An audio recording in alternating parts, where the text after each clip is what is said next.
WhatsApp guys, welcome back once again. So दोस्तों, आज की कहानी जो एक्सप्लेन करने जा रहे हैं उसका नाम है ब्रेवमिंट। तो समय चल रहा है 1989 का। जगह है पेंसिल्वानिया का एक छोटा सा टाउन, जहाँ पे हम ग्राहम नाम के आदमी को टाउन में घूमते हुए देखते हैं, जो अपनी पुरानी कार से चक्कर लगा रहा था किसी बच्ची की तलाश में।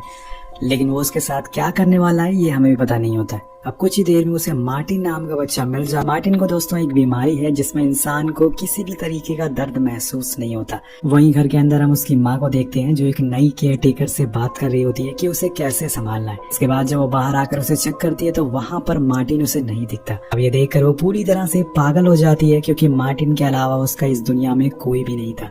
वहीं हम ग्राहम को देखते हैं, जो मार्टिन को एक अबैंडन घर में लेकर जाता है, जहाँ हम एक यंग लड़की को काफी बुरी हालत में देखते हैं, जिसे ग्राहम ने पहले ही बंदी बनाया हुआ था। अब वो उस लड़की को मार्टिन के सामने ही चाकू से बड़ी बेरहमी से मार डालता है, जिसे देखकर वो छोटा बच्चा इतना डर जाता है कि उस जगह से बाहर भाग जाता है। अब ग्राहम उसे वापस खींच कर अंदर लाता है। तो दोस्तों, ये कहानी का इंट्रो होता है। अब सीन शिफ्ट होता है 5 साल बाद, जहां हम एलिसन नाम की लड़की को देखते हैं, जिसकी मॉम डैड की कुछ दिन पहले ही एक्सीडेंट में मौत हो गई है, जिस वजह से वो अपने अंकल जॉनथन के पास रहने के लिए आई है। उसके अंकल अपनी वाइफ एलेक्स और अपनी बेटी विंडी के साथ यहाँ बहुत समय से रह रहे। वो लोग एलिसन का काफी अच्छे से वेलकम करते हैं ताकि उसे अपने मॉम डैड की कमी ना खले। वहीं दूसरी तरफ हम एक टीनेजर गर्ल को कैफे में काम करते हुए देखते हैं। अब उसकी शिफ्ट खत्म होने के बाद वो घर के लिए निकल रही होती है, लेकिन तभी ग्राहम अपनी कार उसके पीछे लगा देता है। अब उस लड़की के बार बार कहने पर भी वो कार को नहीं हटाता। इसकी वजह से उसे उतर कर उसके पास जाना ही पड़ता है। पर यहाँ वो गलती कर देती है, क्योंकि जब तक वो कार में थी वो सेफ थी। वो जैसे ही कार से उतरती है, ग्राहम उसे भी उठा लेता है और जाकर उसी घर में हुक से टांग देता है, जैसे कि वो कोई जानवर हो। अब यहाँ पहली बार उस घर के बाहर लगे बोर्ड को देखते हैं, जो असल में एक फार्म था, जो पहले ग्राहम के डैड चलाया करते थे, पर अब यहाँ वो कुछ उल्टा ही काम करता फिर रहा है। नेक्स्ट डे मॉर्निंग में हम नोटिस करते हैं कि उसके पास और भी लड़कियां हैं जिसे ग्राहम ने मारा है, पर ऐसा वो क्यों कर रहा है ये आपको थोड़ी देर में पता चल जाएगा। सीन कट होता है एलिसन पर, जो मॉर्निंग वॉक कर रही थी और कुछ ही देर बाद वो अबैंडन फार्म के बाहर से होकर गुजरती है, तो उसे उसकी विंडो पर मार्टिन खड़ा हुआ मिलता है। उसे देखकर रुक जाती है कि आखिर ये बच्चा इस कबाड़ में क्या कर रहा है, लेकिन बाद में उसे इग्नोर करके आगे बढ़ जाती है। अब उसके जाने के बाद ग्राहम मार्टिन को हटा लेता है। दरअसल उसका ये हर रोज का रूटीन होता है, ताकि जो भी लोग यहाँ से गुजरे वो मार्टिन को देखकर रुक जाए और वो बड़ी ही आसानी से उसे अपना शिकार बना सके। अब मार्टिन को एक चारे की तरह वो इस्तेमाल कर रहा था। अब एलिसन वॉक करते हुए काफी दूर आ चुकी थी, तो हेडफोन के चक्कर में उसे पीछे आते हुए ट्रक का हॉर्न भी सुनाई नहीं देता, जिससे उसकी जान जाते जाते बचती है। अब अगली बार उसे दूर खड़ा सैम नाम का लड़का उसे देख लेता है, जो उसकी हेल्प के लिए उसके पास आता है। वो अपने घर से काफी दूर आ चुकी थी, तो सैम उसे लिफ्ट के लिए पूछता है। एलिसन पहले सोचती है कि अनजान से लिफ्ट क्यों लेना, पर थोड़ी देर बाद वो उसकी बाइक पर बैठ जाती है। अब रास्ते में उन दोनों में काफी बातें होती है, जिसमें वो अपने मॉम डैड के बारे में भी उसे बताती है कि कैसे उनका एक्सीडेंट हो गया था। यहाँ इन दोनों की दोस्ती हो जाती है और कुछ देर बाद उसका घर आ जाता है, तो एलिसन को ड्रॉप करके वहाँ से चला जाता है। लेकिन जॉनथन उसे सैम के साथ देख लेता है, जो कि उसे कुछ खास पसंद नहीं आता। दूसरी तरफ आज एक बार फिर ग्राहम मार्टिन के सामने एक लड़की को मार रहा था, पर वो डर के मारे वहाँ से भागकर एक रूम में छुप जाता है, जहाँ हम देखते हैं कि वहाँ की दीवारों पर बुल्स के स्केलेटन होते हैं, जो खुद ग्राहम ने लगाए हुए थे, क्योंकि उसे अपने ही बुल्स को मारना पसंद नहीं है। इसलिए उन्हें उनकी निशानी के लिए उनका कंकाल ही यहाँ पर लगा दिया। वो उनकी पूजा भी करता है और उनसे अकेले में बातें भी करता है। कुछ देर बाद वो आके मार्टिन को पकड़ लेता है और उसे बेसमेंट में बंद कर देता है, जो कि भागने की सजा होने वाली है। इसके बाद वो किचन में जाकर खुद के लिए चाय बनाता है और उसके हाथों में हम बहुत सारे चोटों के निशान भी देखते हैं, जो शायद लोगों को मारते हुए आए होंगे, या फिर ये सब उसके पास से जुड़ा हुआ है। या हम देखते हैं कि वो किसी साय से भी बात कर रहा है। अब कहानी आगे बढ़ती है। कुछ समय बाद एलिसन का स्कूल में एडमिशन हो जाता है, जो जॉनथन उसे ड्रॉप करने के लिए जाता है। बीच रास्ते में वो लोग उसी फार्म से होके गुजरते हैं। अब उसे देखकर एलिसन अपने अंकल से उसके बारे में पूछती है, तो वो बताते हैं कि ये सालों से बंद है, पर यहाँ एक ग्राहम नाम का आदमी रहता था, जो मेरी ही एज का है, पर वो कभी स्कूल नहीं गया। उसके डैड पहले यहाँ फार्म चलाते थे, जिसमें उसे हर दिन मार काट देखनी पड़ती थी, जिसके बाद उसने खुद को हमेशा के लिए यहाँ कैद कर लिया।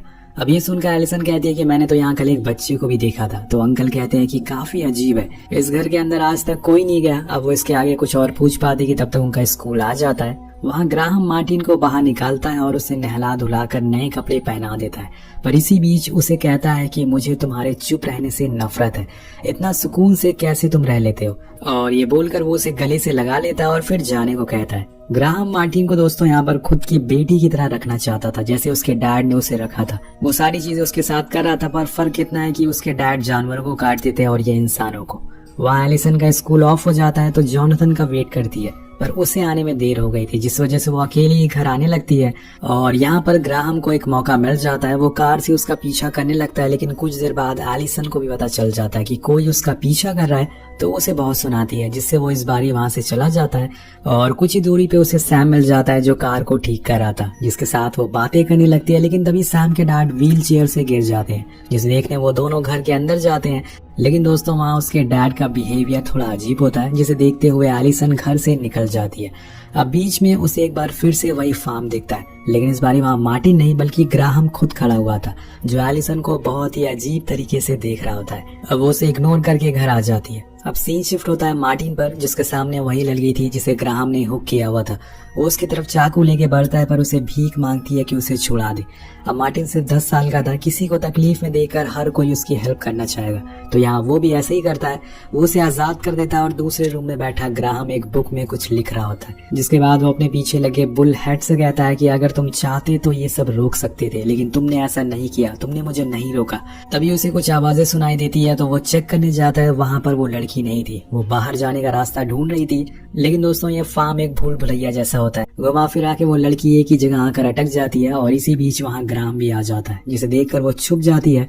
पर एट द एंड ग्राहम उसे देख लेता है और फिर वो वहां लगे हुक से उसके पैरों पर आर पार कर देता है, और आधी जान तो उसकी वहीं निकल जाती है। अब यहाँ वो सारी हदें पार कर देता है। वो उसकी चेन को ले जाकर जलते हुए बर्नर में डाल देता है, जिससे वो लड़की जिंदा ही जलना शुरू हो जाती है। बाहर आकर वो मार्टिन का गला पकड़ लेता है और कहता है कि तुम्हारी वजह से ऐसा हुआ है, अपनी हमदर्दी को दफन कर दो और मजबूत बनो, तुम्हें दुनिया से लड़ना होगा। इसके बाद वो ऊपर जाता है, जहाँ पे एक लाश पड़ी हुई थी जिसके ऊपर कपड़ा था।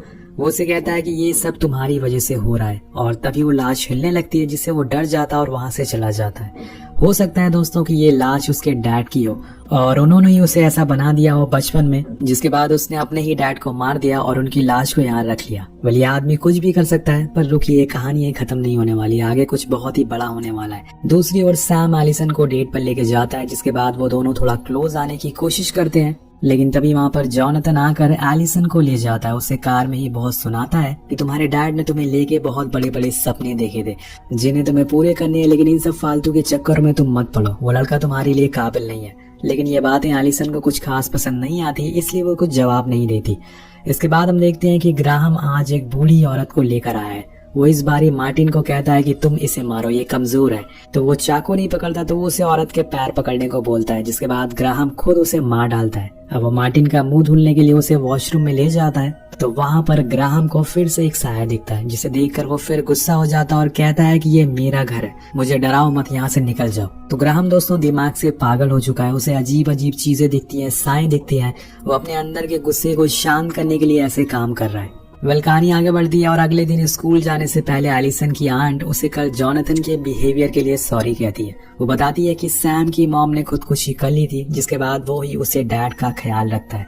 अब ये सुनकर एलिसन को बहुत बुरा लगता है, तो वो वॉक पे जाने के समय उससे मिलने जाती है, जहाँ पे वो कल के लिए सैम से माफी मांगती है और उसकी मॉम के बारे में भी बातें करती है। लेकिन तभी उसके डैड वहाँ पहुंच जाते हैं और चिल्लाने लगते हैं और कहते हैं कि तुम मेरी वाइफ के बारे में ऐसा कैसे बोल सकती हो। अब उसके बारे में वो बुरा भला कहने लगते हैं, जिसकी वजह से वो रोते हुए वहाँ बाहर आ जाती है। तो दोस्तों यहाँ पर सैम के डैड थोड़ा मेंटली बीमार हो चुके हैं। जब से सैम की मॉम गई है, उन्हें काफी धक्का लगा है। कहानी आगे बढ़ती है और घर आते समय एलिसन को वो फार्म दोबारा दिखता है, जिसकी खिड़की पर इस बार मार्टिन खड़ा हुआ था। एलिसन इस बार खुद को रोक नहीं पाती और उस घर के अंदर घुसने का सोच लेती है, लेकिन तभी ग्राहम की कार बाहर आते हुए उसे दिख जाती है, तो एक जगह छुप जाती है और उसके जाने के बाद वो धीरे धीरे अंदर जाने लगती है। अंदर जाने पे उसे बहुत ही अजीब चीजें देखने को मिलती है, जैसे कि कुछ ग्लासेस में खून रखे हुए हैं, तो बहुत सारे हुक्स थे, एक बुक थी जिसपे बहुत सी लड़कियों की फोटोज बनी थी जो कि कई सालों से मिसिंग हो चुकी हैं।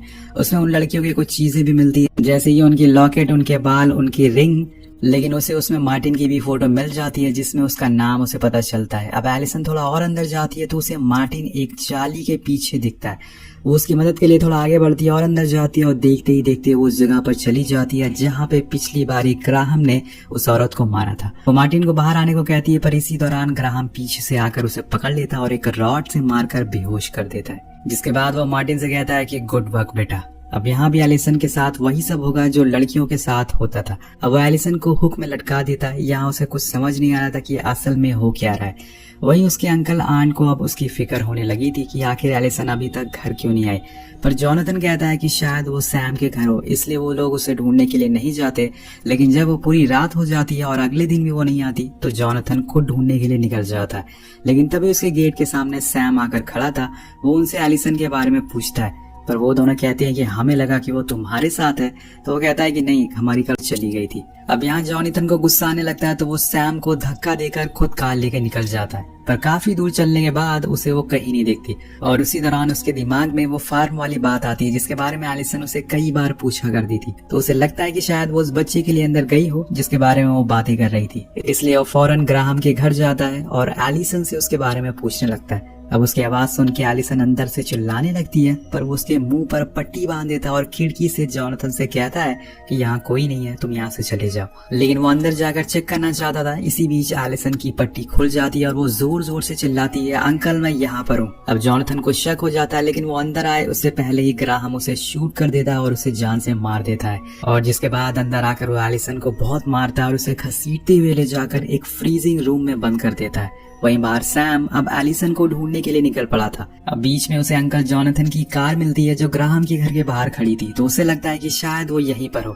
अब वो भी उस घर के अंदर जाने लगता है, पर इस बार ही उसे ग्राहम देख लेता है। वो अंदर जाता है। वहीं नीचे फ्रीजर में एलिसन को अब ठंड लगना शुरू हो जाती है, पर उसे ज्यादा देर उसे वहाँ रखी हुई अजीब सी चीजों से डर लग रहा था। वहाँ पे कुछ लोगों के शरीर के टुकड़े मौजूद थे और एक तो लड़की की लाश पड़ी हुई थी जो खराब ना हो इसलिए उसे वहाँ रखा गया था। ये सारी चीजें देखकर वो बहुत डर जाती है, लेकिन तब तक नीचे सैम आ चुका था जो कुछ ही देर में वो उस रूम तक और एलिसन को भी देख लेता है। वो फौरन लॉक को खोलने की कोशिश करता है, लेकिन उसके पीछे ग्राहम खड़ा हुआ था जो कि एक कुल्हाड़ी से उसे वहीं मार डालता है। तो बेचारे प्यार के चक्कर में यहाँ पर इसकी भी जान चली गई।